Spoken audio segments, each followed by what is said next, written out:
Ania akoki komi mekana yo.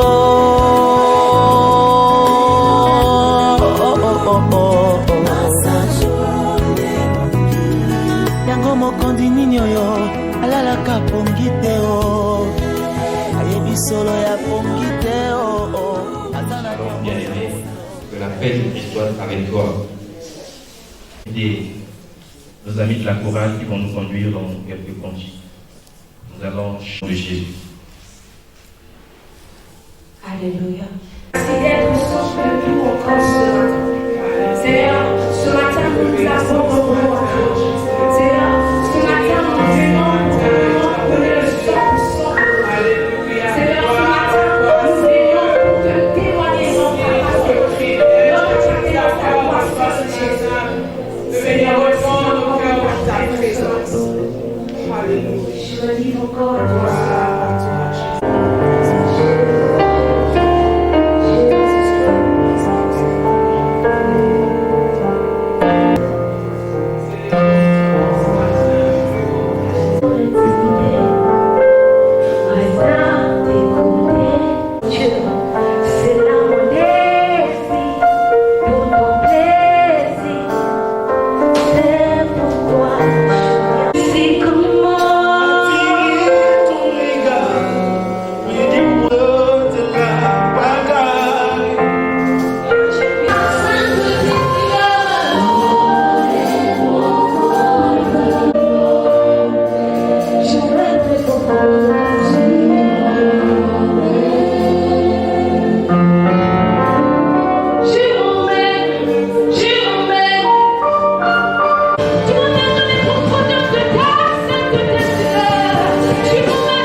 fidèle de Dieu, je suis victorieux, je suis né. Oh, oh, oh, oh, oh, ressuscité, moi, ressuscité, Jésus, je veux chanter, louer, Jésus, je veux chanter.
grandeur de Dieu ce matin, pour édifier le peuple de Dieu. Et si tu peux le faire, tu peux t'élever, nous t'accordons 2 minutes pour que tu témoignes la grandeur de Dieu. Tu es certainement passé par un calvaire ces derniers temps, et la main de Dieu a été sur ta vie. Ce matin, rapidement, tu peux venir témoigner la grandeur de Dieu.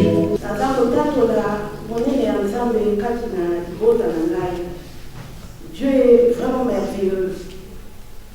Asali eloko moko monene na kati ya vie ya bana na ngai na bakongo. Maintenant, avec ici confinement tout cas na bakongo kuna. Maintenant, azokaki vendredi. Lundi, na ndako, lundi à semaine, wana yotu koleka. Na vani na ndako na yule, bana wana pe na mona ki bango vraiment kala. Fona ki yota na bango, nazo sala nini. Mais na l'habitude so na ki kuna so de la bango wa biloko. Na mena, na ko raisonner, na va pe na biloko te na so de la bango nini. Et bientôt la communauté ka kuna maman tu nous amène quoi. Je dis l'essentiel est que là, il est là, ça la bango prière, c'est plus important que biloko na mena. La télé, il y a quelque chose mon amour. Après, moi, on a dit, bossé, après, c'est maman, heureusement que tu es venu. Allez, vas-y, je vais te raconter des choses. Alors, quand tu sais, quand j'étais partie chez Tonti, il y a quelque temps, tout le monde partait. Ils sortaient pour eux, je restais seule dans la maison. Après, à un moment, j'ai commencé à sentir une présence à côté de moi qui me parlait souvent. Une fois, je suis allée m'asseoir sur le balcon. Et cette présence me dit, tu veux qu'on parle avec toi, renverse de l'eau. Et moi aussi j'ai pris un verre de l'eau, j'ai renversé par terre. Et j'ai commencé à sentir cette présence me parler, tout ça. Quand il m'a dit ça, j'ai compris qu'il y avait un problème déjà. J'ai dit, ah bon, c'est ça?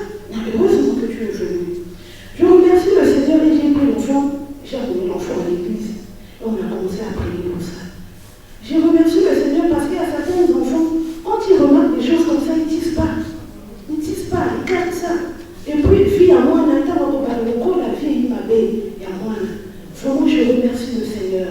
C'est vrai qu'il a dit ceci dans sa parole, il est la lumière du monde. Si quelqu'un me suit, il ne marchera pas dans les ténèbres.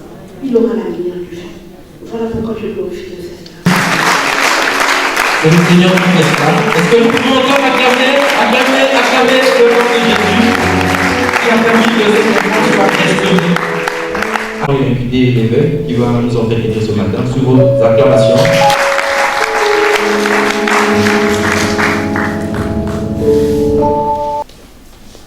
Bonjour tout le monde. Que le Seigneur vous bénisse. On peut se saluer, bien que par la bouche, et se saluer les uns les autres. Amen. Toute l'assemblée des enfants d'Israël se réunit à Silo et ils y placèrent la tente d'assignation. Le pays était soumis devant eux. Le pays était soumis devant eux. Il restait 7 tribus des enfants d'Israël. Ils n'avaient pas encore reçu leur héritage. Josué dit aux enfants d'Israël, jusqu'à quand négligierez-vous de prendre possession du pays que l'Éternel, le Dieu de vos pères, vous a donné? Josué choisissait 3 hommes par tribu et je les ferai partir. Ils se levèrent, parcourront le pays, traceront un plan en vue du partage et reviendront auprès de moi. Ils le diviseront en 7 parts. Juda restera dans ses limites au midi et la maison de Joseph restera dans ses limites au nord. Vous donc, vous tracerez un plan du pays en 7 parts et vous me l'apporterez ici.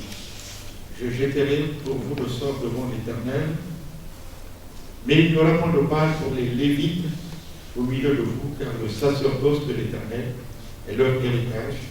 Et Gad, Ruben et la limite tribu de Manassé ont reçu leur héritage pour Moïse, serviteur que l'Éternel leur a donné de l'autre côté du Jourdain à l'Orient. Lorsque ces hommes se levèrent et partirent pour tracer un plan du pays, Josué leur donna cet ordre: allez, parcourir le pays, tracez donc un plan, et revenez auprès de moi, puis je jetterai pour vous le sort devant l'Éternel à Silo. Ces hommes partirent, parcoururent le pays, et on tracèrent d'après les villes un plan en 7 parts dans un livre, et ils revinrent auprès de Josué dans le camp à Silo. Josué jeta pour eux le sort à Silo devant l'Éternel, et il fit le partage du pays entre les enfants d'Israël en donnant à chacun sa portion. Amen. Alors je vais lire le verset 3. Josué dit aux enfants d'Israël, jusqu'à quand négligerez-vous de prendre possession du pays que l'Éternel, le Dieu de vos pères, vous a donné? Jusqu'à quand négligerez-vous de prendre possession du pays que l'Éternel, Dieu de vos pères, vous a donné? Je veux vous partager comment prendre possession de notre héritage. Alors, bien aimé, vous savez qu'il y a que l'Éternel avait parlé à Moïse. Moïse avait la mission de faire sortir le peuple d'Israël de l'Égypte et de le conduire dans un pays qu'on appelait Canaan. Canaan était habité par d'autres peuples, mais Dieu avait demandé au peuple d'Israël de prendre possession de ce pays. Donc Dieu peut nous donner des choses, les bien-aimés, qui sont occupées par les autres, n'est-ce pas? Quand il décide de nous donner, les bien-aimés, il a décidé. Alors que Canaan était occupé par les Jébusiens, Canaan était occupé par les Phéréziens, mais l'Éternel a dit à Moïse d'aller sortir le peuple d'Israël de l'Égypte et de le faire entrer à Canaan. Donc Canaan était le pays de leur héritage. Donc leur héritage se trouvait à Canaan. C'est-à-dire que leur bénédiction se trouvait à Canaan. Leur bénédiction se trouvait à Canaan. Leur part se trouvait à Canaan. C'est ça qu'on appelle la terre promise. Ils sont sortis sous la conduite de Moïse. Mais Moïse n'a pas pu faire entrer le peuple à la terre promise. Pourquoi? Parce que Moïse, la Bible dit qu'il n'avait pas sanctifié l'Éternel. Moïse avait failli à un moment donné. Vous savez que Dieu peut vous donner une parole. Mais pour que cette parole s'accomplisse, il faut nécessairement que vous soyez obéissant. Je veux dire, mais finalement, la prophétie, la parole qui est sortie de Dieu, finalement, n'était pas vraie. Non, Dieu n'a pas de problème. Il n'avait pas de problème. Mais lorsque l'Éternel demande à Moïse de frapper, plutôt de parler au rocher, afin que l'eau en sorte, Moïse, lui, il ne frappe pas. Il ne parle pas, mais plutôt il prend un bâton et il frappe le rocher et il va dire, est-ce de ce rocher que sortira l'eau? Et l'eau est quand même sortie parce que le peuple avait soif. Mais parce que Moïse n'avait pas fait exactement ce que Dieu lui a demandé de faire, l'Éternel va dire que parce que tu n'as pas sanctifié l'Éternel, tu n'entreras plus à la terre promise. Moïse, donc, n'est pas entré alors que Dieu lui avait fait la promesse qu'il allait entrer, lui, avec tout le peuple. Mais a été finalement récupéré, je peux dire, par Dieu. Jusqu'alors, on ne connaît pas la tombe de Moïse. C'est Dieu lui-même qui a enterré Moïse. Mais Moïse n'avait pas pu entrer à la terre promise. Et voilà pourquoi, justement, il y a eu un débat à cette époque-là, dans l'Ancien Testament. Les gens se posaient la question, est-ce que Moïse est allé en enfer? Parce que Moïse n'avait pas pu aller jusqu'à la terre promise, mais l'Éternel avait finalement répondu par une expérience que les disciples avaient vécue. Jésus, un jour, est allé à la montagne, et à un moment donné, il était transfiguré. Et à côté de lui, on a vu Élie et Moïse. Donc c'était une façon pour Jésus de dire, non, attention, même s'il n'est pas allé à la terre promise, même s'il n'est pas entré à Canaan, il est avec moi. Alléluia. Alors peut-être que j'encourage tous ceux qui servent Dieu, n'est-ce pas? Lorsque vous servez Dieu, ne vous relâchez pas. Et puis ne vous occupez pas aussi de ce que les hommes aussi peuvent dire à votre sujet. Parce qu'en réalité, celui qui a le dernier mot, c'est Dieu. C'est lui qui a le dernier mot. Je crois qu'à cette époque-là, les gens ont parlé sur Moïse. Les gens ont dû certainement dire, ah, c'est sûr que Moïse aujourd'hui, il doit être en enfer. Parce que Moïse n'avait pas sanctifié l'Éternel. Parce qu'ils avaient toute l'histoire. Et je crois que parmi les gens qui ont parlé, il y avait certainement Pierre, parce que Pierre parlait beaucoup. Amen. Mais bien aimé, ce jour-là, ils étaient surpris de constater que Élie et Moïse étaient avec eux. Et Dieu va leur donner même la révélation de discerner qui est Moïse, parce qu'ils n'avaient pas la photo de Moïse. Mais ils ont compris que ça c'est Moïse. Ils ont compris que ça c'est Élie. Ils n'avaient jamais vu Élie. Il n'y avait pas la photo, il n'y avait pas les appareils, il n'y avait pas les smartphones, il n'y avait pas de vidéo, il n'y avait pas de télé. Mais ce jour-là, par le Saint-Esprit, ils ont compris que ça c'est Élie, ça c'est Moïse. Et je dis que c'est Pierre qui parlait beaucoup parce que c'est lui qui a réagi. Il a dit fabriquons 3 tentes. Une pour Élie, une pour Moïse et une pour Jésus. Donc il voulait les mettre au même niveau. Et Dieu n'était pas d'accord qu'il les mette au même niveau. Alléluia. Dieu peut t'utiliser puissamment. La gloire de Dieu peut se manifester dans ta vie, mais tu ne seras pas l'égal de Dieu. Amen. Tu restes toujours un être humain. Un être humain, Dieu reste Dieu, il fait la différence. Dieu peut te donner certains privilèges dans ta vie, n'est-ce pas? Il peut te donner certains privilèges. Tu peux avoir part à certaines bénédictions que les autres n'ont pas. Mais sache que tu restes toujours un homme. Tu restes toujours un être humain. Et c'est comme ça que l'Éternel, lorsqu'il a vu que Pierre voulait fabriquer 3 tentes, automatiquement, Élie et Moïse ont disparu. Et une voix est sortie du ciel, disant, celui-ci est mon fils, bien-aimé. Écoutez-le. Alléluia. Écoutez-le. Vous avez écouté Moïse, vous avez écouté Élie, mais écoutez mon fils, Jésus de Nazareth. Ne le mettez pas au même niveau. Alléluia. Écoutez-le, c'est plus pour le écouter. En réalité, pourquoi bien? Parce que tout ce qui est écrit dans la Bible, retenez-le très bien, de la Genèse à l'Apocalypse. Quel est le but que Dieu est en train de poursuivre? En réalité, c'est de glorifier son fils. Amen. Tout ce livre, en réalité, bien aimé, l'acteur principal, la personne qui est au centre, c'est qui? C'est Jésus. Voilà pourquoi il est écrit que parmi tous ceux qui sont nés de femmes, il n'en a point paru de plus grand que Jean-Baptiste. Pourquoi? Parce que Jean-Baptiste a été le premier à parler, à prêcher Jésus. Amen. Il a été le premier à prêcher Jésus Nazareth. Les autres là ne faisaient que prophétiser. Mais la personne qui a dit, voici l'agneau de Dieu, ôte le péché du monde, celui qui a montré du doigt, c'est lui le Messie, c'est Jésus de Nazareth. Mais bien aimé, Dieu est dans la joie lorsqu'on parle de son Fils. C'est la raison pour laquelle je vous encourage, il faut annoncer la bonne nouvelle, il faut prêcher Jésus, il faut évangéliser, il faut gagner les âmes à Christ. Et quand vous le faites, mes bien-aimés, j'aimerais vous dire une chose, le ciel, mes bien-aimés, le ciel est mobilisé. Voilà pourquoi il est écrit, il y a de la joie dans le ciel lorsqu'un seul pécheur se repent. Et lorsqu'il y a la joie, parce qu'une âme a été gagnée, mais l'âme par laquelle, la personne par laquelle l'âme a été gagnée, mais elle est aussi bien traitée par Dieu. Amen. Parce qu'il y a une âme qui a été gagnée. Mais qui a été à l'origine pour que cette âme soit gagnée? Et bien aimé, lorsque l'Éternel, tout est être, c'est vous qui avez gagné cette âme, on va vous traiter différemment. Amen. Je vous encourage à gagner les âmes à Christ. Prêchez l'évangile. Voilà pourquoi on l'a dit à Timothée, prêche l'évangile en toute occasion, favorable ou non. Même si l'occasion n'est pas favorable, prêche l'évangile, annonce la bonne nouvelle, parle de Jésus. Même aux gens qui n'en ont pas besoin, parle-leur de Jésus. Même si ils ne sont pas d'accord avec toi, mais parle-leur. Moïse échoue et c'est finalement, mes bien-aimés, et c'est comme ça que Dieu fait. Quand Dieu vous a fait grâce, quand Dieu vous ne gérez pas cette grâce correctement, Dieu va prendre cette grâce et va la donner à quelqu'un d'autre. Il faut que le but soit atteint. Il a trouvé que Moïse ne fait pas bien le travail. Il va choisir maintenant Josué. Dieu veut choisir, il doit faire les choses dans l'ordre, n'est-ce pas? Et c'est Moïse qui va prier pour Josué. Et Josué sera rempli de l'esprit qui était sur Moïse. Et c'est comme ça que Josué va prendre la relève. Et quand il va prendre la relève, bien aimé, on ne sert pas le Seigneur quand on n'a pas eu d'expérience particulière. La première expérience qu'il va connaître, c'est qu'il va rencontrer le chef de l'armée de l'Éternel. Alors qu'il allait en guerre, il s'avance et il voit quelqu'un qui était là. Il a posé la question, es-tu des nôtres pour le ennemis?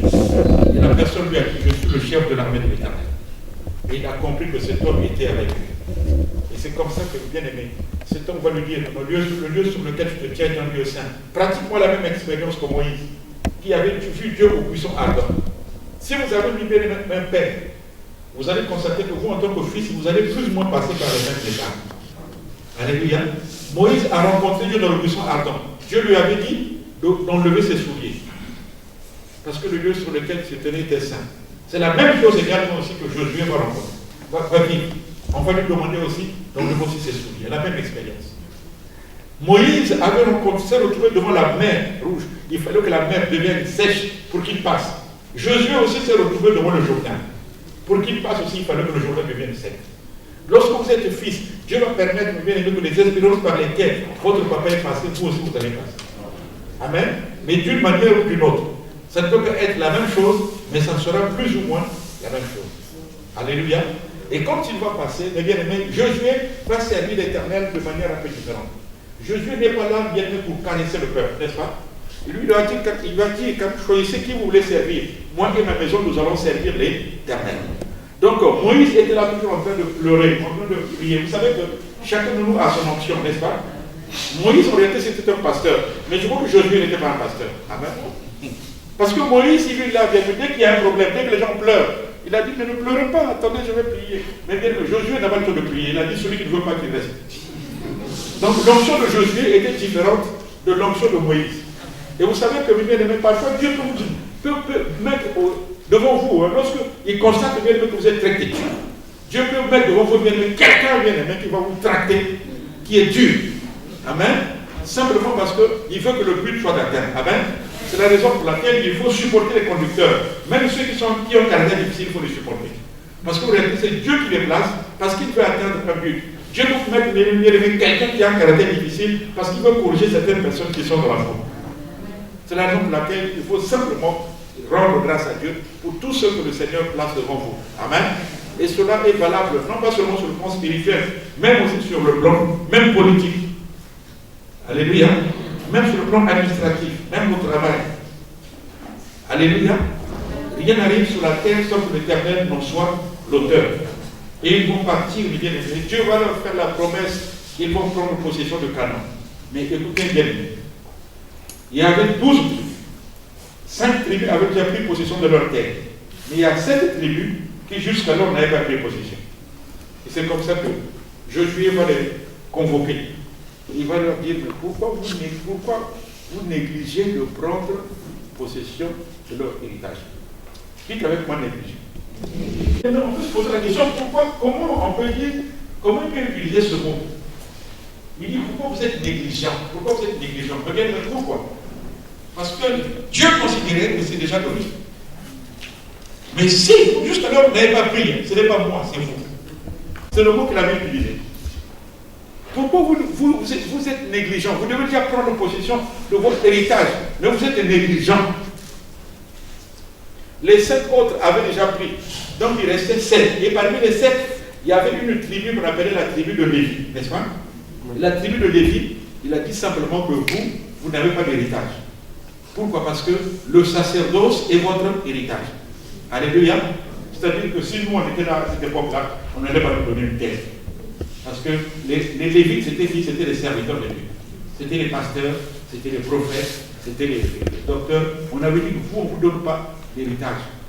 Vous comprenez? Donc vous n'avez pas de terre. Donc vous ne pouvez pas cultiver. Vous ne pouvez pas planter. Parce qu'à l'époque, les gens vivaient de l'agriculture, n'est-ce pas? Donc vous comprenez, bien aimé. C'est là où en réalité, bien aimé, le problème de la dîme, maintenant, effectivement, s'est posé. Vous avez compris? Mais pourquoi? Mais les Lévites devaient manger comment? Mais les Lévites, bien aimés, c'était les autres qui devaient travailler pour les Lévites.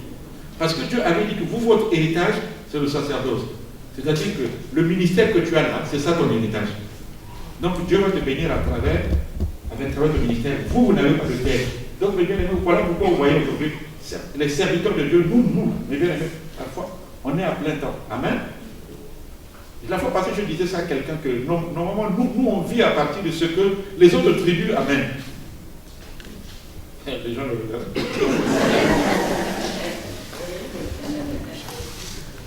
C'est fait comme ça. Les choses sont faites comme ça. Voilà pourquoi, bien aimé. Moi, je n'ai pas besoin de vous parler toujours des choses dont on a déjà parlé que vous connaissez, n'est-ce pas? Celui qui ne donne pas sa dîme, en réalité, bien aimé, tu as volé.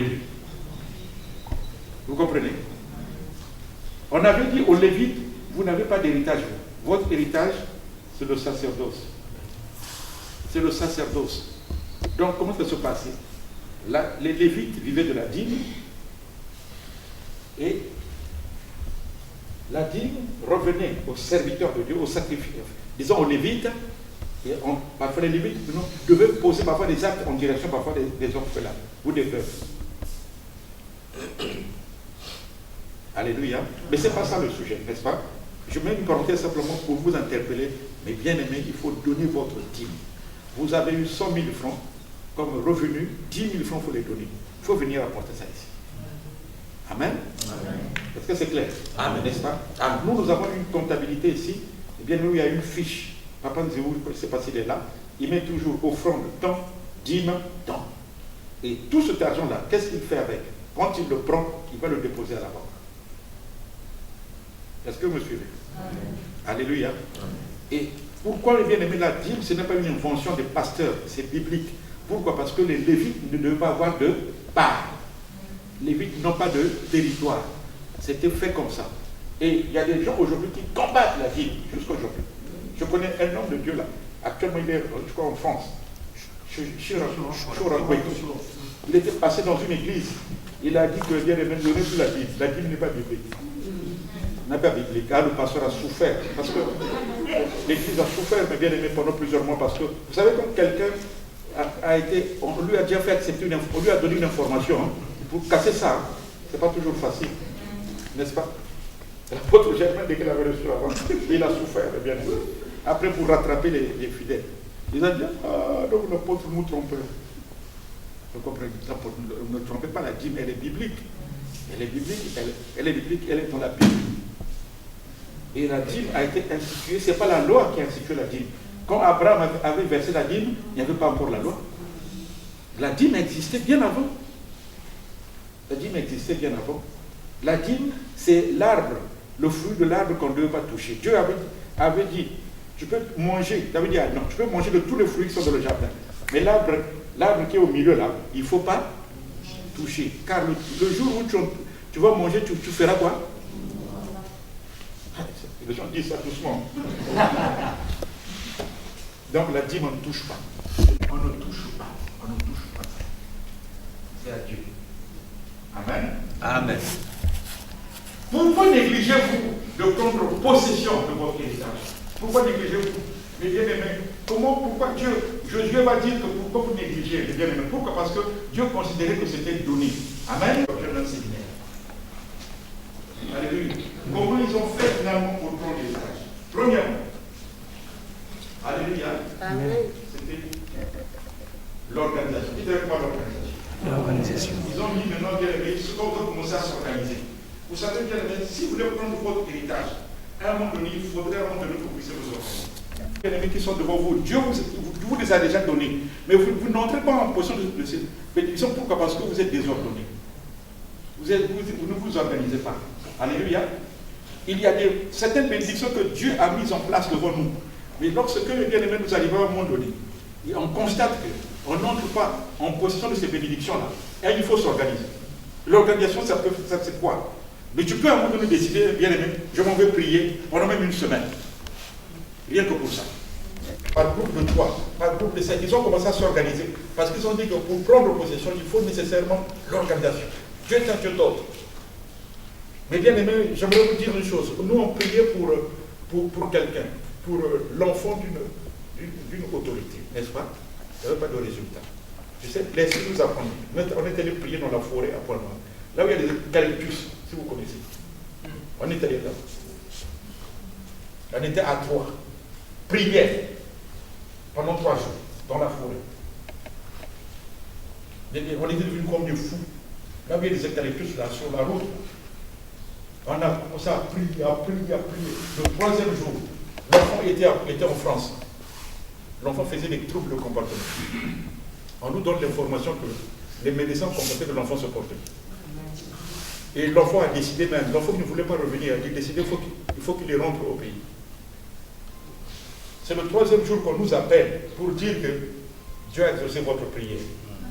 Et nous sommes rentrés. Alléluia. Nous sommes négligents parce que nous ne voulons pas bien aimer nous organiser. Il faut s'organiser à un moment donné. Je dis bien, quel que soit le problème, n'est-ce pas? Tu cherches du travail. Le travail, c'est ton héritage. Amen. Le mariage, c'est ton héritage aussi. C'est ton héritage. La Bible, l'homme quittera son père et sa mère et s'attachera à qui? À sa femme. Donc c'est ton héritage. Alléluia. Tout ça, c'est ton héritage. Mais à un moment donné, lorsque tu constates que tu n'entres pas, c'est un problème de négligence. Dis à celui que toi ne sois pas négligent. Alléluia. Écoutez bien les amis. Quand j'ai compris cette chose, j'ai dit, je ne pourrais plus vivre dans la médiocrité. Jamais. Amen. Amen. Quelqu'un un jour m'a dit, mon frère, tu es aussi retraité, tu vas rentrer dans le groupe de maltraités. J'ai dit, jamais. Si vous êtes maltraité, moi je ne suis pas maltraité. Parce que je ne suis pas négligent par rapport à mon héritage. Amen. Je vous remercie. Les cieux sont les cieux de l'Éternel. Il a donné la terre au Fils de l'homme. Quand je suis sur la terre, là, non, je refuse. C'est une décision que je dois prendre. Il faut refuser. Ton héritage est là, ne sois pas négligent. L'héritage est là, dans tous les domaines. Dieu tout a toutes sortes de bénis, de toutes sortes de bénédictions dans les lieux. À un moment donné, être de l'action, n'est-ce pas? Être violent, il faut agir. Donc, il y a droit de la grâce. Deuxième moment bien aimé, c'est que déjà fait, puisqu'il est exactement de la foi. Amen. Il faut avoir la foi. Avoir la pleine conviction que ce qu'il promet, il sera accompli. Dieu nous a fait une promesse, mais Dieu ne le donne pas. Alléluia. Accrochons-nous notre promesse. La promesse ne doit pas mourir avec le temps. Il ne faut pas qu'elle meure. La promesse ne doit pas mourir à cause des circonstances, n'est-ce pas? Non. Vous vous souvenez que la personne à qui on a coupé l'oreille par Pierre, Malchus, n'est-ce pas? Cette personne devait être souverain sacrificateur, n'est-ce pas? Or, pour être souverain sacrificateur, il ne fallait pas avoir un défaut. Dès que tu as une oreille coupée, tu ne peux plus, tu es disqualifié, n'est-ce pas? Mais il dit, on a coupé l'oreille.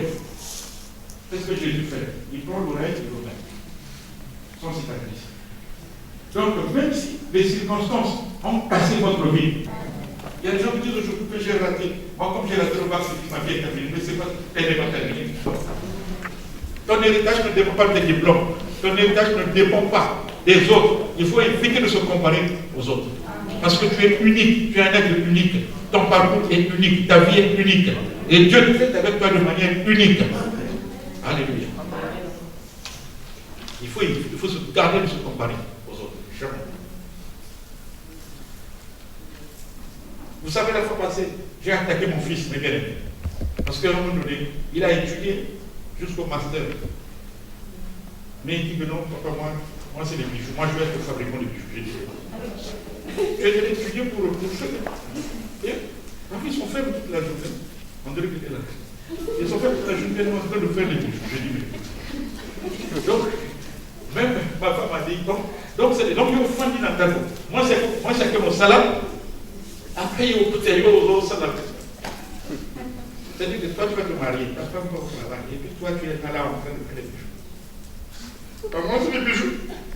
Les choses là, il ne faut pas forcer. Il faut laisser faire.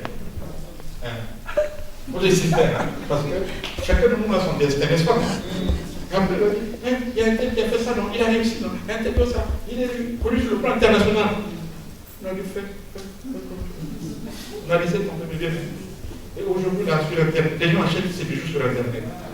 Ça veut dire des bijoux sur Internet. Alléluia. Je vois seulement des choses qui tombent comme ça, il vient de la poste, qui commande, qui arrive. Je dis, mais le Seigneur le sait à permis qu'il trouve aussi du travail, mais il fait les deux, n'est-ce pas? Mais il est pourquoi accroche pas au bijou là? Je ne sais pas. Il faut laisser faire.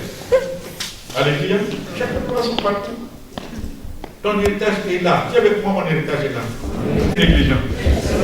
Ah, organise-toi, c'est important. Organise-toi. Il faut avoir la foi.